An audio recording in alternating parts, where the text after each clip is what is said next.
I sent my birthday invites first. 2 weeks later, my brother announced his barbecue party. On the same day, not a single person from my family came to my birthday, not even my wife and daughter. As I cut the cake, my wife texted, "Call me. Urgent." I looked at the message and smiled. 52 missed calls. You know what's funny about planning your own birthday? You start with this ridiculous optimism like some kind of delusional Hallmark card come to life. There I was, 3 weeks out, scrolling through restaurant websites like I was planning the damn Academy Awards. I had it all mapped out in my head. The perfect evening at Marcello's, this cozy little Italian joint downtown where the breadsticks are warm and the wine doesn't cost more than my mortgage payment. Simple but meaningful, right? That's what I kept telling myself as I sent out those invites. God, I was such a sucker. I actually spent 45 minutes crafting the perfect text message to my family. Casual enough that they wouldn't think I was desperate, but specific enough that they'd know this mattered to me. Hey everyone, birthday dinner at Marcello's on Saturday the 18th, 7:00 p.m. Hope to see you there. Complete with that stupid smiley face emoji that I immediately regretted, but was too proud to follow up with a correction. The responses came in like clockwork. Mom, sounds lovely, sweetheart. Dad, looking forward to it, son. My brother Ryan hit me back with a thumbs up emoji, which in retrospect should have been my first red flag. When has Ryan ever been that efficient with communication? The guy takes 3 business days to respond to what's up. Julia wasn't on it from the beginning. Obviously, she had to be. We share a damn calendar app. Every doctor's appointment, every parent-teacher conference, every oil change is color-coded and synced between our phones like we're running some kind of suburban corporation. She knew about my birthday dinner the second I booked the reservation. Hell, she probably got the notification before I did. And Sophie, my sweet 16-year-old daughter who suddenly thinks I'm about as cool as a fanny pack at a music festival. Even she seemed genuinely excited. That sounds really nice, Dad, she said, looking up from her phone for approximately 2.3 seconds, which for Sophie basically constitutes a standing ovation. So, there I was, riding high on this wave of family togetherness, already picturing the Instagram-worthy moment when they'd bring out the cake and everyone would sing that awkward happy birthday song that somehow gets slower and more off-key with every verse. I even had Julia call ahead to make sure they had those little sparkler candles. You know, the ones that make everything look festive, but are actually a fire hazard waiting to happen. The week leading up to my birthday, I was like a kid counting down to Christmas. I caught myself humming in the shower, being extra nice to my coworkers, even letting that jackass Henderson cut in line at the coffee shop because, hey, life was good. My family was going to be there. We were going to laugh, share stories, and for one night, I was going to be the center of attention in the best possible way. Saturday rolled around and I spent the morning cleaning the house like Martha Stewart was coming for inspection. Because after dinner, everyone was going to come back here for cake. Real cake. Not some grocery store sheet cake with flowers that looked like they were drawn by a colorblind toddler, but actual honest-to-God chocolate cake from that bakery Julia loves. The one where a single cupcake costs more than most people's lunch, but whatever. It was my birthday and I was feeling generous. By 6 o'clock, I was dressed in my best button-down, the navy one Julia bought me for Christmas that supposedly makes my eyes pop, and checking my watch every 30 seconds like I was expecting the president to show up. The reservation was at 7 o'clock, which meant we'd all meet there at 7:15 because nobody in my family has ever been on time for anything except their own funerals. And even then, I have my doubts. 7:15 came and went. Then 7:30. By 7:45, I was sitting alone at a table for 8, watching the waiter refill my water glass with the kind of pity usually reserved for abandoned puppies. My phone sat on the table like a dead fish, stubbornly silent, except for the occasional notification from some app one downloaded and immediately forgot about. That's when my colleagues started showing up. Bless their hearts, they actually remembered. Jim from accounting appeared first, looking slightly confused about why he was the only one there, followed by Sarah from HR with a bottle of wine she probably picked up at the gas station on the way over. Then the Hendersons from next door shuffled in, looking around like they'd walked into the wrong movie theater. "Where is everyone?" Sarah asked, settling into the chair that was supposed to be Mom's. "Running late," I lied, raising my water glass in a mock toast. "You know how family is, but I knew deep down in that part of your gut where bad news lives before your brain catches up. I already knew they weren't coming."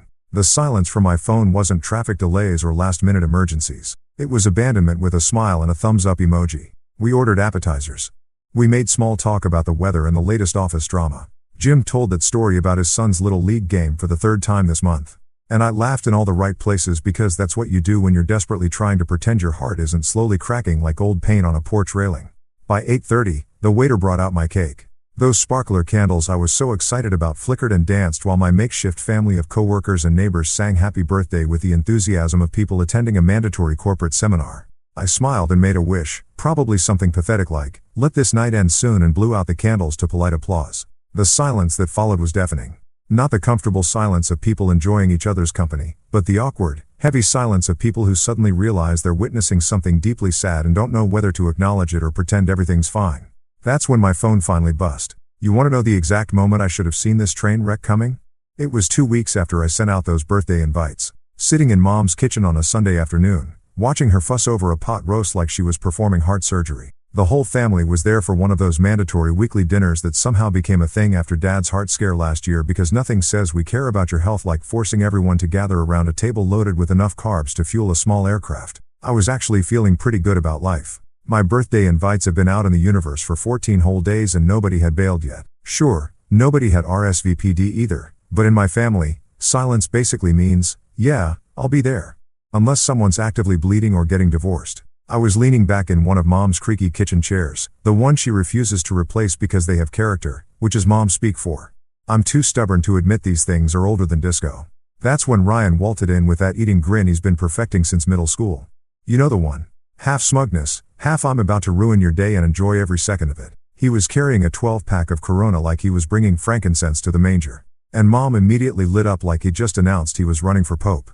Ryan, honey, you're just in time. I was telling your father about Mrs. Henderson's new fence situation. But Ryan wasn't listening to Mom's riveting saga about property lines and homeowner association drama. No, sir. Ryan had bigger fish to fry. He cracked open a beer because apparently 5 o'clock starts at noon on Sundays in Ryan's world and cleared his throat like he was about to deliver the Gettysburg Address. Actually, Mom, I've got some news, he announced, taking a theatrical swig of his beer. I'm throwing a party. Now, in any normal family, this would have been met with mild interest and maybe a request for details. But this is the family where Ryan once got a standing ovation for successfully parallel parking. So naturally, Mom practically fell off her chair with excitement. A party? How wonderful. What's the occasion? And here it comes, folks. The moment my perfectly planned birthday dinner got nuked from orbit. Just a grand barbecue party, Ryan said, grinning wider than the Grand Canyon. Next Saturday, the 18th. Figured it was time to show everyone how it's really done. The 18th. The exact same day as my birthday dinner.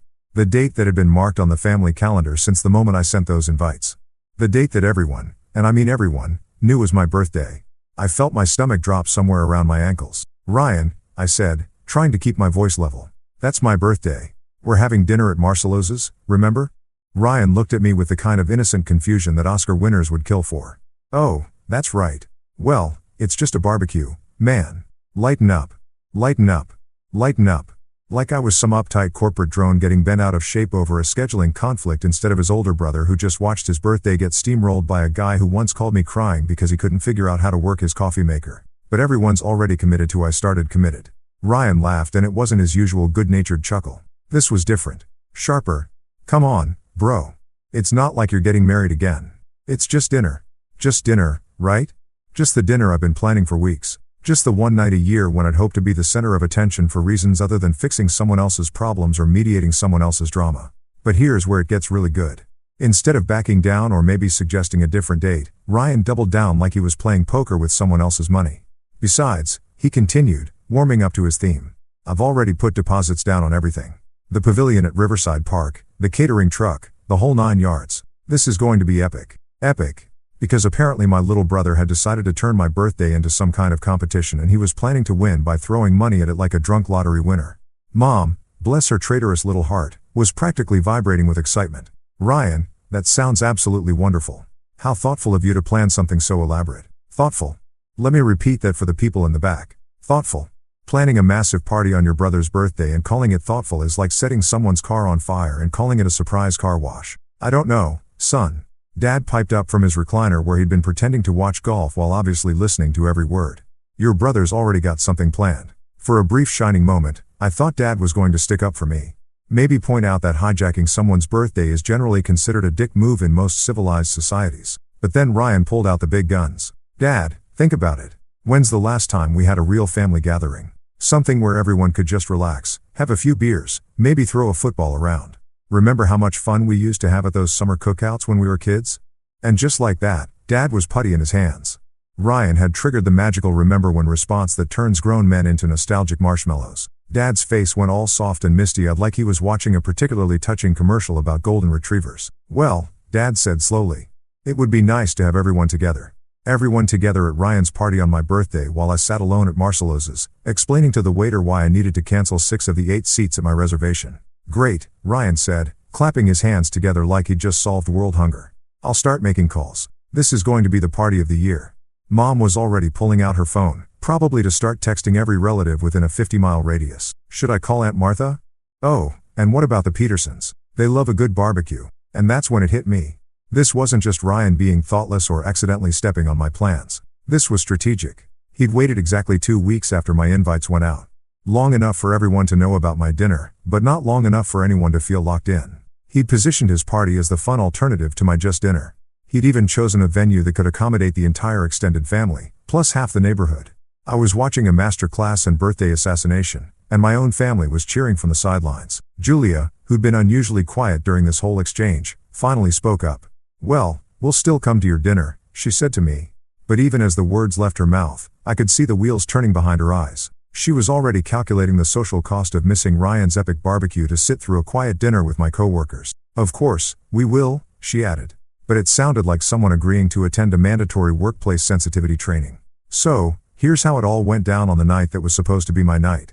Picture this. Me sitting at Marcelo's in that navy button-down that supposedly makes my eyes pop, surrounded by the warm glow of candlelight that I'd specifically requested because I thought it would make for better photos. You know, the kind of photos that show a man celebrating with the people who matter most to him. Instead, I got the kind of lighting that makes you look like you're attending your own wake. The restaurant was perfect. I'll give it that. Marcelo had outdone himself with the ambience. Soft jazz playing just loud enough to fill the conversation gaps. The smell of garlic and basil floating through the air like some kind of aromatic hug, and our table positioned right by the window so we could watch the world go by while we celebrated another year of my existence. Too bad the only people watching the world go by were my coworkers and the Hendersons from next door, who kept glancing at their phones like they were expecting a better invitation to materialize. Jim from accounting was doing his best to keep the mood light, regaling us with stories about his weekend golf game that nobody asked for, but everyone politely endured. So there I was, standing over this impossible putt, and I'm thinking to myself, "Jim, this is it. This is your moment of glory." And on he went, while I checked my phone for the 100th time, hoping against hope that maybe Julia had sent some kind of explanation for why my own family had collectively decided to ghost me on my birthday. Sarah from HR had brought that gas station wine I mentioned, and God bless her, she was trying to turn it into something celebratory. "This is actually quite nice," she lied, taking another sip of what was clearly the liquid equivalent of regret. Very bold. The Hendersons were doing the thing older couples do, where they communicate entirely through meaningful looks and subtle head tilts. I caught Mrs. Henderson giving her husband the universal "should we ask about the family" eyebrow raise, and Mr. Henderson responding with the equally universal "absolutely not" headshake. They'd lived next door to us long enough to know that family drama was like quicksand. The more you struggled with it, the deeper you sank. By 8 o'clock, I'd given up pretending that anyone else was coming. The empty chairs around our table weren't fashionably late. They were just empty. Each vacant seat felt like a personal rejection, a physical manifestation of exactly how much I mattered to the people who were supposed to matter most to me. Julia's chair sat there mocking me with its perfectly arranged place setting. Sophie's spot by the window, where she always liked to sit so she could people watch and pretend she wasn't listening to adult conversation, remained untouched. Even Mom's chair, which I'd positioned at what I thought would be the head of the table, stood as a monument to my own pathetic optimism. The waiter, Giovanni, according to his name tag, had been shooting me sympathetic looks all evening. He was probably in his 20s with that earnest enthusiasm that only comes from either being new to the service industry or being professionally Italian. Every time he passed our table, I could see him doing the math, counting the empty chairs against the reservation he'd probably written down as birthday party table of 8. "Perhaps the others will arrive soon," he'd suggested, hopefully around 7:30. Refilling my water glass for the 4th time. "Yeah," I'd replied. "Any minute now." But minutes turned into an hour, and hope turned into that familiar sting of disappointment that sits right behind your sternum like heartburn. Except antacids can't fix this particular burn. The conversation at our makeshift table had taken on that forced quality that happens when everyone's trying really hard to pretend everything is normal while the elephant in the room gets bigger and starts doing the Macarena. We'd exhausted Jim's golf stories, Sarah's latest binge-watching recommendations, and the Hendersons' detailed analysis of their neighbors' new landscaping choices. We were officially running on conversational fumes. That's when Giovanni approached with the cake. "Now, let me tell you about this cake. This wasn't just any cake. This was the chocolate masterpiece from Delacroix Bakery that cost more than most people's car payment. 3 layers of dark chocolate heaven with salted caramel filling and enough ganache to make a grown man weep tears of pure joy. I'd ordered it 2 weeks ago, back when I still believed in things like family loyalty and birthday magic. The baker had even written happy birthday in elegant script across the top, probably assuming it would be surrounded by smiling faces and heartfelt wishes. Instead, it was surrounded by my accountant, my HR rep, and 2 neighbors who were clearly wondering if it would be rude to check the time on their phones. But here's the thing about hitting rock bottom. Sometimes it gives you a weird kind of clarity. As Giovanni set that beautiful cake down in front of me, complete with those sparkler candles that I'd been so excited about, something shifted inside my chest. Not the crushing weight of disappointment I'd been carrying all evening, but something lighter, something almost liberating. The sparklers caught fire with that satisfying hiss and pop that never gets old, casting dancing shadows across the faces of the people who had bothered to show up. These people, Jim with his terrible golf stories, Sarah with her gas station wine, the Hendersons with their meaningful looks, they were here not because they had to be, not because of family obligation or social expectation, but because they'd made the choice to celebrate with me.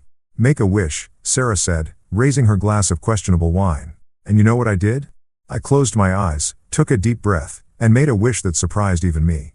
I didn't wish for my family to suddenly appear with sheepish apologies and elaborate explanations. I didn't wish for Ryan's barbecue to get rained out or for Julia to have a sudden attack of conscience. I wished for the strength to stop caring so goddamn much. The singing started, then that gloriously awkward rendition of Happy Birthday that somehow gets slower and more off-key every year of your life. But this time it sounded different. Maybe because the voices singing it actually wanted to be there. Maybe because there was something honest about this ragtag group of people who'd shown up just because they liked me, not because DNA or marriage certificates obligated them to. I blew out the candles to genuine applause, and for about 30 seconds, I felt something that might have been contentment. The cake was as amazing as advertised. The company was surprisingly pleasant, and for a brief moment, I thought maybe this birthday wouldn't be a complete disaster. That's when my phone started buzzing against the table like an angry hornet. The phone was doing that thing where it vibrates so aggressively against the table that it starts walking across the surface like some kind of electronic crab having a seizure. Everyone at the table was staring at it, not because they wanted to be nosy, but because it was impossible to ignore the urgent, panicked buzzing that was cutting through our little birthday bubble like a chainsaw through tissue paper. I picked it up and nearly choked on my bite of $70 chocolate cake. 52 missed calls. 52. All from Julia. Now, let me put this in perspective for you. In the 15 years I've been married to this woman, the most missed calls I've ever had from her was maybe 8. And that was when Sophie broke her arm falling off her bike and needed emergency surgery. 52 missed calls is apocalypse-level communication. This is the kind of phone activity that suggests either the house is on fire, someone's in the hospital, or the zombie apocalypse has finally kicked off and she needs to coordinate our survival strategy. The voicemail notifications were stacked up like pancakes at a Sunday brunch. Each little red number taunting me with the urgent desperation of whatever crisis was unfolding in real time while I'd been sitting here eating cake and pretending everything was fine. Everything okay? Sarah asked because apparently my face had gone through enough color changes to qualify as a mood ring. Yeah, I lied, looking at that glowing screen full of digital panic. Just Julia. Just Julia. As if those 2 words could possibly explain the magnitude of whatever storm was brewing on the other end of those 52 unanswered calls. As if I could casually dismiss the fact that my wife, who was supposed to be at my birthday dinner right now, was apparently having some kind of communication meltdown while attending my brother's rival party. The phone buzzed again. Call 53. I stared at that incoming call. Julia's smiling face filling the screen with a photo from our anniversary dinner last year.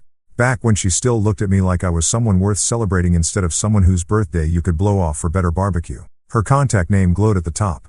Julia Redart, with that little heart emoji I'd added back when we were still in the phase of our marriage where we put hearts after each other's names instead of just grimly accepting each other's existence. Everyone was watching me now. Not obviously. They were all pretending to be fascinated by their cake or the flickering candle wax. But I could feel their collective attention like heat from a campfire. The weight of expectation, the unspoken question hanging in the air. Are you going to answer it? Here's what I should have done. Any reasonable person would have answered that phone, probably stepped outside to take the call and found out what earth-shattering emergency required 53 attempts at contact. Any decent husband would have been concerned, maybe even frightened about what could possibly be so urgent that it required this level of communication assault. But you know what? I wasn't feeling particularly reasonable or decent or husband-like. Instead, I looked at that buzzing phone, at Julia's smiling face mocking me from the screen, and I did something that surprised everyone at the table, including myself. I smiled. Not a fake smile, not one of those tight-lipped, socially acceptable expressions you paste on when you're pretending everything's fine. This was something else entirely. This was the kind of smile that comes from deep in your chest. The kind that starts as a tiny spark of recognition and spreads across your face like sunrise breaking over a mountain range. I was smiling because I finally got it. The cosmic joke of it all. The beautiful, terrible irony that was my life. Here I was sitting at my own birthday dinner, surrounded by people who had actually chosen to be here. And my wife, who had chosen to be somewhere else entirely, was now desperately trying to drag me into whatever drama was unfolding at the party she'd chosen over me. The phone stopped buzzing. Julia's face disappeared from the screen, replaced by the notification that I now had 53 missed calls and what looked like roughly the same number of voicemails. My phone's battery was probably crying from the workout it had just received. "You're not going to answer?" Jim asked, because Jim has never met a boundary he couldn't accidentally cross with his well-meaning concern. "Nope," I said, cutting another piece of cake. This bite tasted even better than the first one. Maybe because it came with a side of liberation. It's my birthday. And that was it. That was the moment everything changed. Right there between the chocolate ganache and the flickering candlelight. Not with some dramatic declaration or a table-flipping tantrum, but with a simple smile and a piece of cake. The Hendersons exchanged one of their meaningful looks. This one clearly falling into the "well, that's interesting" category. Sarah raised her glass of questionable wine in what might have been approval or confusion. It was hard to tell. Giovanni appeared at my elbow with a fresh napkin, probably thinking I'd lost my mind entirely, but I hadn't lost my mind. For the first time in months, maybe years, I felt like I'd found it. The phone stayed silent for exactly 4 minutes and 37 seconds, long enough for me to finish my cake and start on a second piece, because why the hell not? Then it started buzzing again. Call 54. This time, I didn't even look at the screen. I just smiled wider and took another bite of cake, savoring the salted caramel filling while my phone vibrated itself into electronic exhaustion on the table. Around me, the conversation gradually resumed. My dinner companions apparently deciding that ignoring ringing phones was a perfectly normal birthday tradition. Call 55. Call 56. Each buzz felt like a tiny victory. Proof that whatever chaos was unfolding at Ryan's grand barbecue spectacular, it wasn't my problem. Not tonight. Tonight, I was exactly where I was supposed to be, eating overpriced cake with people who had shown up because they wanted to, not because they had to. By the time we reached call 60, even Jim had stopped glancing nervously at my phone. Sarah was telling a surprisingly funny story about her cat's ongoing war with a mailman, and the Hendersons were debating whether to order dessert. Apparently, my chocolate cake had inspired them to embrace the sweet life. I was laughing, actually laughing at Sarah's cat story. When the buzzing finally stopped, my phone screen went dark, and the silence that followed felt rich and full instead of empty and abandoned. This was what peace sounded like. Not the absence of noise, but the absence of obligation to answer every demand for my attention. That's when I realized something that should have been obvious from the beginning. I wasn't the forgotten one tonight. I wasn't the one sitting alone, desperate and abandoned. I was the one who had walked away. And for the first time in longer than I could remember, I was smiling because I wanted to. You know what's beautiful about modern technology? It lets you experience betrayal in high definition with crystal clear audio and timestamps that tell you exactly when your life went to hell. I discovered this particular joy the next morning, sitting in my kitchen with a cup of coffee that tasted like bitter truth, scrolling through Julia's voicemails like some kind of masochistic archaeologist digging through the ruins of my marriage. The first few messages were what you'd expect from a wife who'd abandoned her husband's birthday dinner. Standard damage control stuff delivered with that fake cheerful tone that women perfect around the same time they learn to walk in heels without falling on their faces. "Hey honey, sorry I missed your call earlier. Ryan's party is going great. Everyone's asking about you. Call me back when you get this. Okay. Love you. Love you. Sure, Julia." Nothing says I love you like ditching your spouse's birthday for better brisket and potato salad. But that was just the appetizer. The real feast of dysfunction was still coming. Message number 4 was where things started getting interesting. The fake cheer was beginning to crack around the edges like cheap paint in a Florida summer. "Okay, so listen. We have a tiny situation here. The catering truck broke down about an hour ago and apparently they can't get another one until tomorrow. People are starting to get hungry and Ryan's kind of freaking out. Can you maybe call that guy you know who runs the food truck downtown? The one with the tacos? Just call me back." "Okay. The one with the tacos." She met Miguel, who runs Wheels of Steel Taco Company and happens to be one of my clients. A guy I'd helped secure a small business administration loan last year when his original truck got totaled by a drunk driver. A guy who trusted me, who counted on me, who probably would have moved heaven and earth to help me out if I'd asked. But I wasn't the one asking, was I? Message 7 was where Julia's desperation really started to shine through. The fake cheer had been completely abandoned in favor of what I like to call crisis management mode. That special blend of panic and entitlement that emerges when someone realizes their poorly planned party is about to become a social disaster. "Listen, I know you're probably still at dinner, but this is getting bad. Really bad. Ryan spent all his money on the venue and the decorations, and now we have about 60 people here with no food. Your mom is asking where you are, and I don't know what to tell her. Can you please just call Miguel and see if he can come out here? I'll explain everything later. I promise. I'll explain everything later." That's relationship code for I'm going to gaslight you into believing this is somehow your fault, but right now I need you to fix my problems. The beautiful thing about listening to someone's descent into panic in real time is that you can actually hear the moment when their true priorities reveal themselves. For Julia, that moment came around message 12 when the polite request transformed into something closer to demands. Okay, I've been calling you for 2 hours now, and this is getting ridiculous. I get that you're upset about tonight, but Ryan really needs your help. Everyone is looking at me like I should be able to fix this, and I told them you would know what to do. You always know what to do, so please just pick up the goddamn phone and call Miguel. You always know what to do. Translation: you're really useful when we need something fixed, cleaned up, or paid for. The rest of the time, you're basically furniture that occasionally needs feeding. But wait, it gets better. Message 18 was where Julia completely dropped the pretense of this being about family emergency and revealed what this was really about. Social embarrassment. Her voice had that particular quality that happens when someone realizes they're about to become the subject of neighborhood gossip and not the good kind. The Hendersons just left. The Hendersons. They said they had to get home, but I saw them talking to the Johnsons before they went. And now the Johnsons are looking at their phones and making excuses, too. People are starting to leave. And Ryan is just standing there like a deer in headlights. Mom keeps asking why you're not here to help, and I don't know what to say anymore. Please just call me back. Ah, there it is. The truth. Finally. This wasn't about emergency or family crisis. This was about Julia realizing that she'd hitched her wagon to the wrong horse. And now she was watching her social status circle the drain in real time. She'd chosen Ryan's party over my birthday, and now Ryan's party was falling apart like a cheap umbrella in a hurricane. The desperation really ramped up around message 25 when Julia's voice took on that edge that happens when someone's trying not to cry, but also trying not to scream. I don't understand why you're not answering. This isn't like you. You always answer when I call. Always. Something must be wrong with your phone, right? Because you wouldn't just ignore me, not when we need you like this. Ryan's talking about canceling the whole thing. And if he does, everyone's going to know this was a disaster. Everyone's going to know we couldn't even throw a simple barbecue without everything falling apart. We couldn't throw a simple barbecue because apparently, even when I wasn't invited to the planning meeting, I was still somehow responsible for the execution. Even when they'd collectively decided my birthday wasn't worth showing up for, I was still expected to be on standby for damage control. By message 30, Julia had moved past desperation and straight into that territory where panic meets rage and produces something truly spectacular. You know what? Fine, don't answer.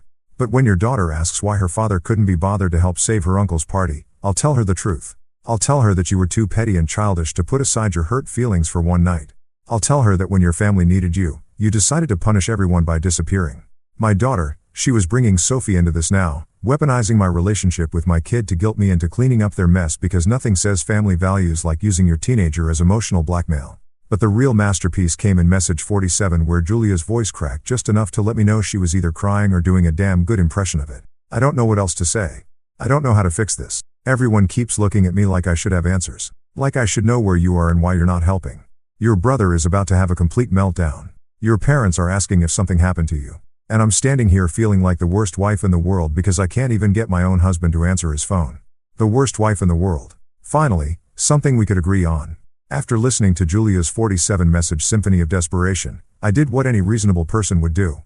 I poured myself 3 fingers of bourbon, sat my ass down in my favorite chair, the one Julia always complains makes the living room look uncoordinated, but is comfortable enough to die in, and took a long, hard look at the pattern that had been playing out right under my nose for years. See, here's the thing about being the reliable one in the family. You become invisible in the most spectacular way possible. You're simultaneously the most important person in the room and the least interesting. You're the guy everyone calls when the hits the fan, but nobody thinks to invite when they're planning something fun. You're basically a human Swiss Army knife. Incredibly useful, completely taken for granted and stored in a junk drawer until needed. Ryan, on the other hand, has been the golden boy since he learned to walk. And I mean literally since he learned to walk. The kid took his first steps at 9 months old. And you would have thought he just cured cancer based on the way mom and dad carried on. Me. I've been walking for 2 years at that point. But apparently that wasn't newsworthy anymore. First kids break ground. Second kids just follow the path that's already been paved. That pattern has been playing out ever since. When Ryan graduated high school by the skin of his teeth, and I mean barely. The kid had to take summer school just to get his diploma. Mom threw him a party that would have made a lottery winner jealous. When I graduated valedictorian 3 years earlier, we went to Applebee's. Applebee's because apparently academic excellence deserves the same celebration as a Tuesday night dinner special. College was more of the same. Ryan dropped out after 2 semesters, claiming he needed to find himself, which apparently required a 6-month backpacking trip through Europe that Dad happily funded. When he came back with nothing but a questionable tattoo and an even more questionable accent, Everyone acted like he'd returned from some noble vision quest instead of what it actually was, an expensive quarter-life crisis funded by parental enablement. Meanwhile, I was grinding through 4 years of business school, working 2 part-time jobs to pay for textbooks and ramen noodles, making Dean's List every semester while Ryan was finding himself in Amsterdam coffee shops. Did anyone throw me a party when I graduated? Magna cum laude? Take a wild guess. Mom made a nice dinner. Dad gave me a firm handshake. And Ryan was too hungover from his welcome home celebration to even show up. The business failures were the real kicker, though. Ryan has started exactly 3 businesses in his adult life, and all 3 have crashed and burned like the Hindenburg having a bad day. First was the food truck venture. Yeah, the irony of Julia wanting me to call Miguel wasn't lost on me, which lasted exactly 6 months before Ryan discovered that running a business requires things like getting up early and keeping track of money and actually showing up consistently. When that folded, who do you think Dad called to help clean up the financial mess? If you guessed the son who actually knows how to balance a checkbook, you'd be right. I spent 3 weekends going through Ryan's disaster of a filing system, trying to sort out vendor payments and tax obligations while Ryan nursed his wounded ego at various happy hours around town. Business number 2 was even better. A landscaping company that Ryan started with his buddy Jake from high school. These 2 geniuses managed to kill more grass than they planted, showed up to jobs with equipment that barely functioned, and somehow convinced themselves they could run a business based entirely on good vibes and working when we feel like it. Spoiler alert, the market wasn't particularly interested in their feelings. When that venture inevitably imploded, guess who got the panicked phone call about small claims court and angry customer? Guess who spent his own money on a lawyer to keep Ryan from getting sued into oblivion? Guess who never got paid back for that lawyer despite repeated promises that the money was definitely coming next month? And the third business, Jesus Christ, the third business was a masterpiece of delusion. Ryan decided he was going to be a social media influencer.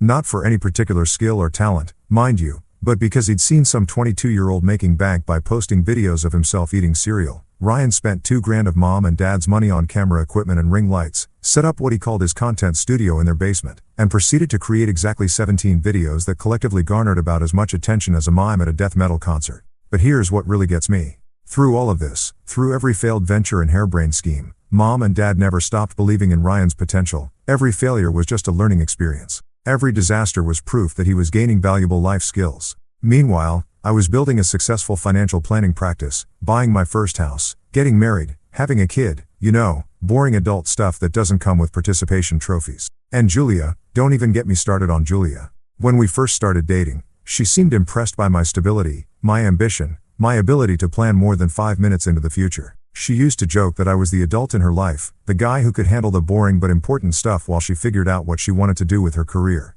But somewhere along the way, stable became boring and responsible became predictable. Ryan's chaos started looking like adventure. His spontaneity became charming instead of irresponsible. His complete inability to plan ahead transformed from a character flaw into a refreshing approach to life. I watched it happen in real time over the years. Family gatherings where Julio would light up when Ryan walked in, laughing at his stories about whatever ridiculous situation he'd gotten himself into lately. She'd hang on every word of his latest get-rich scheme while I sat there like a piece of furniture, occasionally offering practical advice that nobody wanted to hear. Sophie fell under his spell, too, because of course she did. Uncle Ryan was the fun one, the one who showed up with inappropriate gifts and taught her things I'd specifically asked him not to teach her. Uncle Ryan didn't lecture her about homework or responsibility or thinking about her future. Uncle Ryan just wanted to have a good time. And what 16-year-old doesn't want to be around that energy? So, here I was, sitting in my uncoordinated chair, sipping bourbon that cost more than Ryan's last business plan was worth. Finally seeing the whole picture with painful clarity. I wasn't the overlooked son, the underappreciated husband, the boring father. I was the foundation they all built their lives on, the stable ground they took for granted while they reached for more exciting things. And they just spent my birthday proving exactly how little that foundation meant to them when push came to shove. You know what they say about revenge being a dish best served cold? Well, they're right. But what they don't tell you is that the best revenge starts with proper documentation. And brother, did I have documentation? After sitting in that chair for 3 hours, nursing bourbon and clarity in equal measure, I did what any self-respecting financial planner would do. I got organized. First stop was my phone. Those 52 missed calls weren't just evidence of Julia's panic. They were timestamps of betrayal, a digital paper trail showing exactly when my family's priorities became crystal clear. But the real treasure was in those voicemails, 47 separate audio files of Julia's voice getting progressively more desperate. Each one a perfect little capsule of how quickly family loyalty turns into fix my problems when the chips are down. I sat at my kitchen table with my laptop open, playing each message back and taking notes like I was preparing for the world's most depressing deposition. Message 12. Julia admits she told everyone I would know what to do about their catering disaster. Message 18.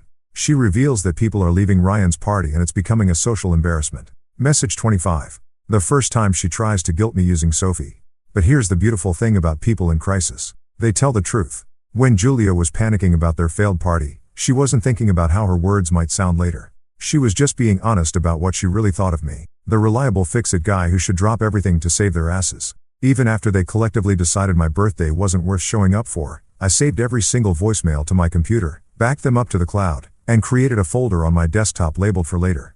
Because if there's one thing 20 years in financial planning has taught me, it's that documentation is everything.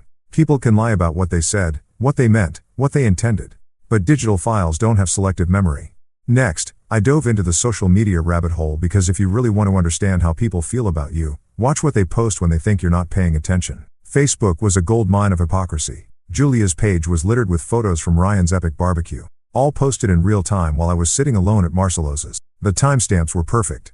7:23 p.m. Julia posting a selfie with Ryan. Both of them grinning like idiots with the caption, "Family fun time." Right around the time she should have been sitting across from me at dinner.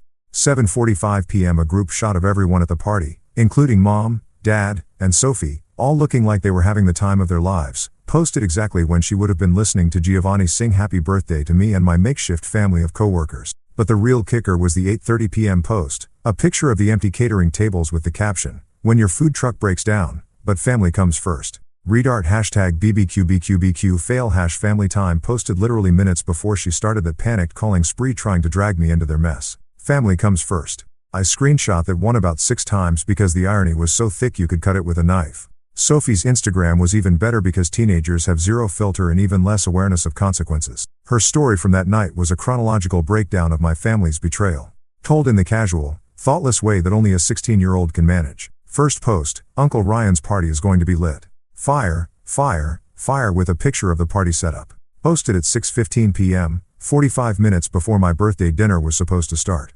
Second post, why is the food truck broken, though?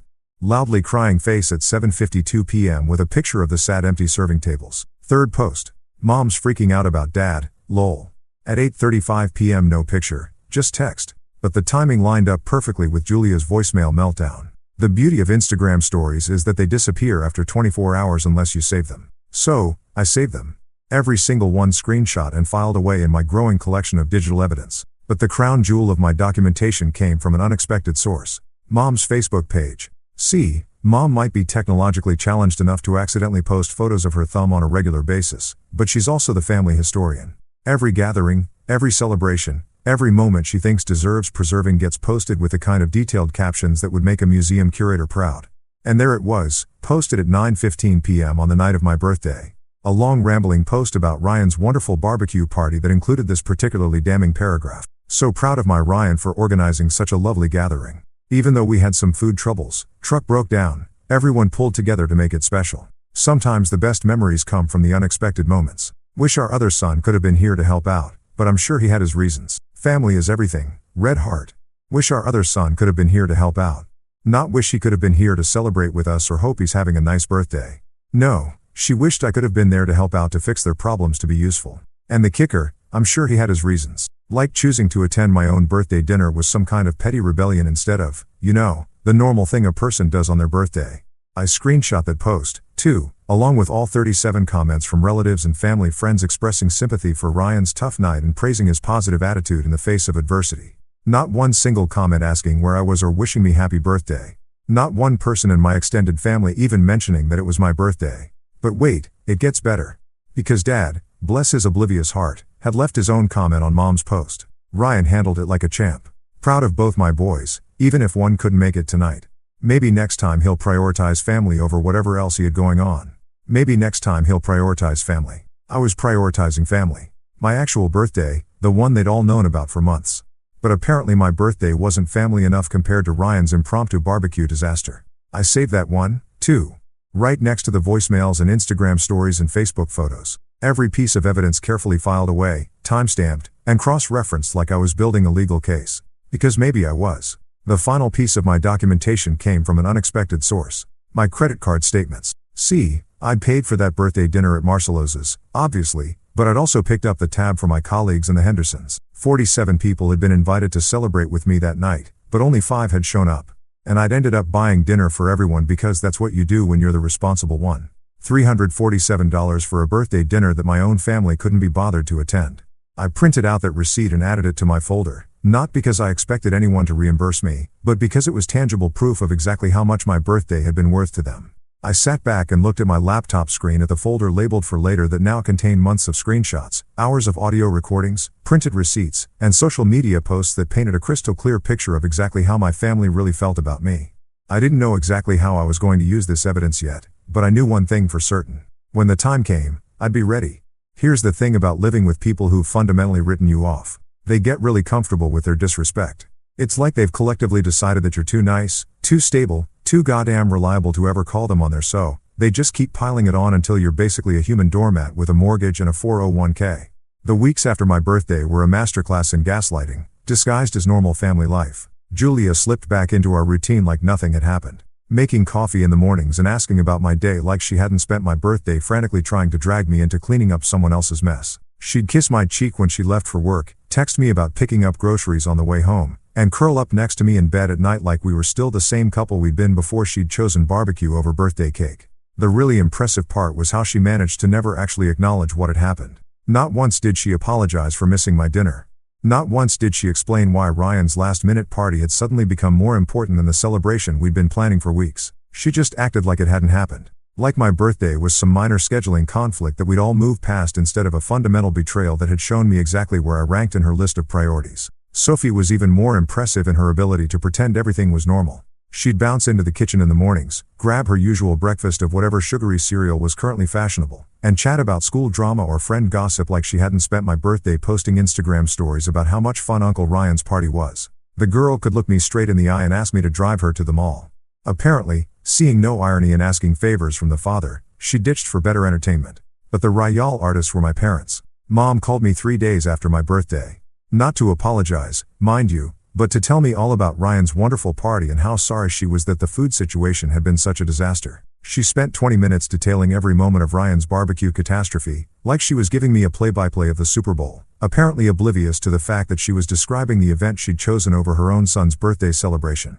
"Your brother handled it so well," she gushed, her voice full of that maternal pride that I hadn't heard directed at me since. Well, I couldn't remember when. Even when everything went wrong, he kept everyone's spirits up. You would have been proud of him. You would have been proud of him, not "we missed you." Or, "we're sorry we couldn't make your dinner." No, she wanted me to be proud of Ryan for gracefully handling the disaster that had ruined the party they'd all chosen over me. Dad was even more direct in his revisionist history when I saw him the following weekend because apparently I was still expected to show up for family obligations despite being persona non grata when it came to actual celebrations. He clapped me on the shoulder and said, "Sorry we missed your dinner, son, but you understand how it is when family needs you. Family needs you." Like Ryan's poorly planned barbecue was somehow more family than his older brother's birthday. Like showing up for me would have been nice but optional. While rescuing Ryan from his own incompetence was a sacred duty that superseded all other obligations. The beautiful thing was how seamlessly they'd all coordinated this narrative without apparently discussing it. Ryan was the victim of unfortunate circumstances who'd handled adversity with grace. They were the loyal family members who'd rallied around him in his time of need. And I was what? The understanding brother who'd naturally stepped aside so they could focus on the real crisis. But here's what they didn't count on. I was done being understanding. I started small because the best revenge is always subtle revenge. When Julia asked me to pick up dry cleaning, I forgot. When Sophie needed a ride to her friend's house, I was suddenly too busy with work. When Mom called asking if I could help Dad fix his computer, I developed a mysterious inability to find time in my schedule. "You've been so distant lately," Julia said one night, sitting on the edge of our bed while I read a book that was infinitely more interesting than whatever conversation she wanted to have. "Is everything okay?" "Everything's fine," I said, not looking up from my pages. "Just busy with work." Work became my excuse for everything. Work was why I couldn't attend Ryan's next gathering. Work was why I missed Dad's birthday dinner. Oh, the irony was delicious. Work was why I was suddenly unavailable for all those little favors and fixes that had somehow become my full-time unpaid job. The thing is, work actually was keeping me busy, but not in the way they thought. I'd started taking on bigger clients, more complex cases, building relationships with people who actually valued what I brought to the table. My practice was growing, my income was increasing, and for the first time in years, I was being appreciated by people who mattered. I landed the Morrison account in June. A tech executive looking to restructure his entire financial portfolio after a successful IPO. The kind of high-stakes, high-reward client that most financial planners dream about.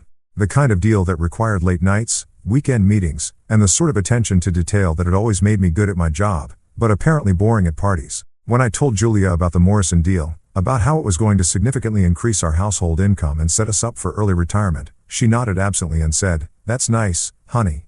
Hey, Ryan's thinking about starting another business. Maybe you could help him with the financial planning.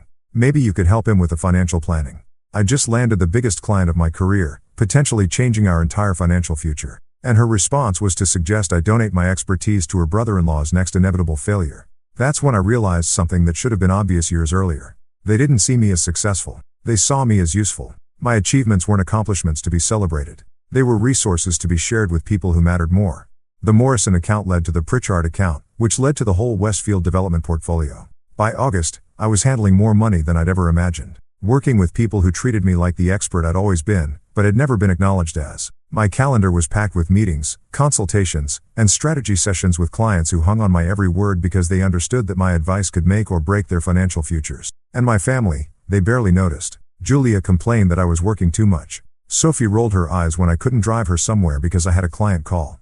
Mom asked when I was going to take a break from all that business stuff and spend some quality time with the family. Quality time with the family. The same family that had collectively decided my birthday wasn't worth attending. The same people who saw my success as an inconvenience that kept me from being available for their convenience. That's when I started planning Ryan's next lesson in consequences. There's something absolutely poetic about watching someone dig their own grave with a party planning shovel. Ryan's family barbecue 2 inches announcement came in early July, delivered with all the fanfare of someone who'd learned absolutely nothing from his previous disaster. This time he was going big, and I mean Vegas wedding chapel Elvis impersonator big. The family group text lit up like Times Square on New Year's Eve when Ryan shared his grand vision. Lake Harmony Lodge, one of those rustic, chic venues that cost more per day than most people's monthly mortgage payments. Professional catering, a live band, activities for the kids, and enough alcohol to float a small yacht. The biggest family party of the year, he proclaimed, complete with enough exclamation points to power a small city. "This is going to be amazing," Julia texted back because apparently caps lock is the appropriate response to financial irresponsibility disguised as family bonding. "Can't wait," Sophie chimed in, probably already planning her Instagram story strategy. "So proud of my boy for bringing the family together," Mom added. Because watching your adult son throw money he doesn't have at a party he can't afford is apparently grounds for maternal pride in the Johnson family handbook. I sat in my office looking at this digital circle jerk of enthusiasm on my phone screen and felt something that was part amusement, part anticipation, and part the cold satisfaction that comes from watching your enemies line up their own dominoes for you to knock down. Because here's what they didn't know. I'd been busy. Really busy. While they were all pretending my birthday betrayal had never happened, I'd been building something beautiful. A network of contacts, clients, and professional relationships that extended far beyond my little corner of the financial planning world. Miguel from Wheels of Steel Taco Company. Yeah, we'd stayed in touch. Turns out helping a guy save his business creates the kind of loyalty that money can't buy. And Miguel had friends, other food truck operators, catering companies, event planners, people who talk to each other, who share information, who remember favors. The Morrison account had connected me with tech executives who knew marketing directors who worked with social media managers who understood exactly how information flows in the digital age. The Pritchard deal had introduced me to lawyers who knew journalists who understood the art of strategic communication, and the Westfield development portfolio well that had given me access to the kind of people who could make or break someone's reputation with a few well-placed phone calls. Ryan had scheduled his epic family gathering for Saturday, August 15th, a full year and 3 weeks after he'd hijacked my birthday. The irony wasn't lost on me.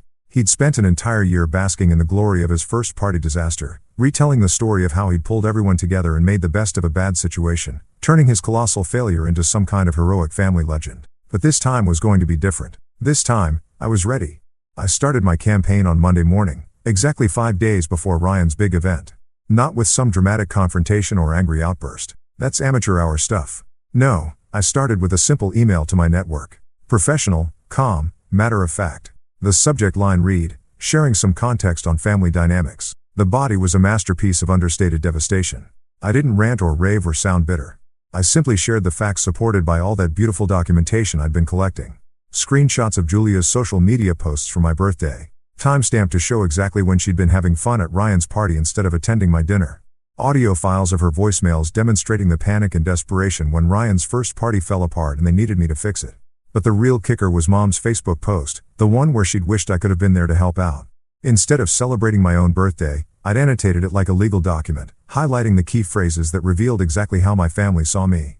Not as someone to celebrate, but as someone to use. I sent this package to select people in my professional and personal network. Not everyone. That would have been overkill. Just the right people, clients who'd become friends, colleagues who knew me well enough to understand the context, neighbors who'd been at my birthday dinner and had seen the empty chairs with their own eyes. The beautiful thing about truth is that it spreads itself. You don't need to push it or promote it or convince people to believe it. You just need to present it clearly and people draw their own conclusions. By Wednesday, the ripple effects were starting. The Hendersons mentioned to the Petersons how they'd witnessed my family's no-show at my birthday.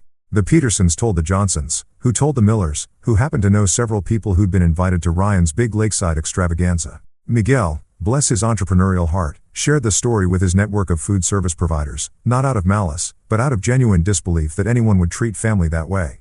Word spread through the catering community like wildfire. The Johnson family were the kind of people who'd abandon their own son's birthday celebration, then panic call him to fix their problems when their own event fell apart. By Thursday, my story had reached the social media managers and marketing directors in my professional network. These people understood narrative, understood how perception shapes reality in the digital age. They didn't do anything dramatic. They just shared the story with their own networks, framing it as an example of how some families prioritize image over substance. But the master stroke came Friday morning, 18 hours before Ryan's party was scheduled to begin.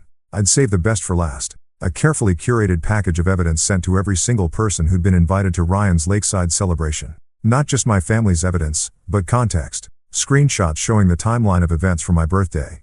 Audio clips of Julia's increasingly desperate voicemails. Social media posts proving that they'd all chosen Ryan's first party over my birthday, then expected me to bail them out when it failed.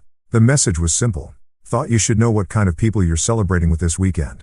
I sent it at 8:47 a.m. on Friday, just as people were checking their phones with their morning coffee, planning their weekend, getting excited about Ryan's big party. Then I sat back and waited for the consequences to unfold. You know what they say about history repeating itself. Sometimes it doesn't just repeat. Sometimes it comes back with interest compound annually and delivers a return on investment that would make Warren Buffett weep with joy. By 3:00 p.m. on Saturday afternoon, exactly 24 hours after I'd sent my truth bombs into the digital stratosphere, my phone started buzzing with the familiar rhythm of panic that I'd heard once before. Almost exactly 1 year ago. Except this time, I was ready for it. This time, I was sitting in my backyard with a cold beer, my laptop open to the folder labeled Mission Accomplished, watching the beautiful chaos unfold in real time through social media notifications and increasingly frantic family communications. The first sign that my plan was working came from an unexpected source, the Lake Harmony Lodge's Instagram account. They posted a cheerful welcome to the Johnson family celebration message at noon, complete with photos of their beautifully decorated pavilion and professionally arranged buffet tables. By 2:30 p.m., they'd quietly deleted the post. By 3:15 p.m., they'd posted a generic beautiful Saturday at the lodge message with no mention of any specific event. That's when my phone started its familiar dance of desperation. Julia, call number 1. I watched her name light up the screen, that same smiling photo from our anniversary dinner, and took a long, satisfying sip of my beer. Ryan, call number 2, then 3, then 4. Mom calls 5 through 8 because apparently panic makes her forget that leaving 4 voicemails in a row isn't actually more effective than leaving 1. The beautiful thing about being prepared for chaos is that you can actually enjoy it. I'd learned my lesson from last year's birthday disaster. This time, I wasn't going to sit there wondering what was happening. This time, I had front row seats to the whole spectacular collapse, courtesy of the digital age and my carefully cultivated network of information sources. Miguel texted me at 3:22 p.m., "Dude, what the hell happened to your brother's party? Just got a call canceling the backup catering I wasn't even officially hired for. Something about changed circumstances." Sarah from my office, remember Sarah with the gas station wine, sent me a screenshot at 3:35 p.m. Someone in her neighborhood Facebook group had posted asking if anyone knew the real story about the Johnson family drama because apparently the gossip had reached suburban social media faster than a wildfire in drought season. But the real entertainment came from watching Ryan's social media accounts. The man had been posting updates about his epic family gathering all week, building anticipation like he was promoting a major concert. Photos of the venue scouting, videos of him explaining his vision for the perfect family celebration, countdown posts with inspirational quotes about the importance of bringing people together. At 3:47 p.m., he posted a single line. "Due to unforeseen circumstances, today's event has been postponed. Thanks for understanding." Unforeseen circumstances like the consequences of your own actions are some kind of natural disaster that nobody could have predicted. The comments on that post were a masterclass in social media schadenfreude. People asking what happened, expressing concern, offering help, but also increasingly people who'd clearly heard the real story and were asking pointed questions about family loyalty and priorities. Hope everything's okay. Though I heard there was some drama about birthdays, posted someone named Jennifer, who I didn't recognize, but who apparently had excellent sources, unforeseen or just consequences. Posted Dave Patterson, one of my clients who'd obviously received my Friday morning information package, and decided he had some thoughts to share. My phone had reached 37 missed calls by 4:00 p.m. distributed across all the usual suspects. Julia was leading the pack with 14 attempts, followed by Ryan with 11, Mom with 8, and even Dad with 4, which was remarkable considering Dad usually communicates exclusively through grunts and disappointed looks. That's when Sophie finally joined the party. Call number 38 came from my daughter, and for just a moment, I felt a tiny pang of something that might have been guilt. Sophie was 16, caught in the middle of adult dysfunction, probably confused and embarrassed by whatever social media nightmare was unfolding around her friends. But then I remembered her Instagram story from my birthday. Uncle Ryan's party is going to be lit. Fire, fire, fire posted while I was sitting alone at Marcelosa's waiting for family that never showed. Call 38 went unanswered, just like the 37 before it. The voicemails started piling up like snow in a blizzard. Each one a little more desperate, a little more revealing than the last. I didn't listen to them immediately. Part of the joy was letting them accumulate, letting the panic build to a crescendo before I finally tuned in to hear what they had to say. But Julia's texts were immediate and increasingly frantic. Call me right now. Whatever you think you're doing, stop. People are leaving. Everyone's asking questions. What did you do? This is our family you're destroying. Our family. Our family. The same family that had collectively decided my birthday wasn't worth showing up for, but now suddenly belonged to both of us when it was falling apart. By 5 p.m., my phone showed 51 missed calls, and I decided it was time for the grand finale. I poured myself another beer, opened my laptop, and started listening to the voicemails in chronological order, like a connoisseur sampling a fine wine that had been aging to perfection. Julia's first message was all fake, calm, and damage control. Hey honey, there's been some kind of misunderstanding about Ryan's party. Can you call me back so we can clear this up? Some people are saying they received some kind of email, and I'm sure it's all just a big mix-up. A big mix-up. Like accidentally sending documented evidence of their betrayal was some kind of technical glitch instead of a deliberate choice. Ryan's messages were more direct. What the man? What the did you do? People are canceling. The caterer wants to know if we're still having the party and Mom's crying. Call me back. Mom's crying. Well, that was new. In all my years of being the reliable, overlooked, taken for granted son, I'd never managed to make Mom cry. But apparently facing the consequences of treating me like garbage was emotionally challenging for her. Dad's voicemails were the most interesting because Dad doesn't usually do emotional expression beyond mild disappointment and occasional pride in Ryan's latest failure. But desperation had apparently unlocked a whole new range of paternal communication. Son, I don't know what's going on, but your mother is beside herself. People are calling asking about some kind of family drama and Ryan's party is falling apart. I know we haven't always. Look, can you just call us back? Please, please. When was the last time my father had said please to me about anything? But the real masterpiece came in voicemail 43 when Julia finally dropped all pretense and revealed exactly what this was really about. You want to destroy our family because you're upset about a birthday party? A birthday party? You're willing to humiliate us in front of everyone we know because we missed one dinner. This is insane. This is cruel. And this isn't the man I married. The man I married was better than this. He was mature enough to handle disappointment without burning everything down out of spite. The man she married, the reliable fixer, the understanding doormat, the guy who would swallow his hurt feelings and show up anyway when they needed something. The man who would prioritize their comfort over his own dignity, who would smile and pretend everything was fine while they treated him like he didn't matter. She was right. The man she married would never have done this. But that man was gone, replaced by someone who understood his own worth and wasn't afraid to defend it. I finished my second beer, closed my laptop, and walked into my kitchen to cut myself a piece of leftover birthday cake. Yes, I still had some in the freezer from last year because apparently I'm sentimental about my own disasters. As I sat at my kitchen table eating cake that was exactly 1 year old, my phone buzzed one more time. Call number 52, Julia again. I looked at that familiar photo, that smiling face that had once represented love and partnership and shared dreams, and I felt nothing. Not anger, not sadness, not even satisfaction, just a kind of peaceful emptiness like the quiet after a storm has passed and washed everything clean. I turned off the phone and set it aside. Outside my window, the sun was setting on what should have been Ryan's epic family gathering. The party that was supposed to prove he could bring everyone together. The celebration that had cost him thousands of dollars and months of planning. Instead, it was just another Saturday evening, quiet and mine. For the first time in my adult life, I wasn't the forgotten one, the overlooked son, the reliable husband who could be counted on to fix everyone else's problems while his own needs went unmet. I wasn't the foundation everyone else built their lives on while taking me completely for granted. I was the man who had walked away, the man who had chosen his own dignity over their convenience, the man who had smiled while they choked on the consequences of their own choices. And that smile, it wasn't for them anymore. It was mine.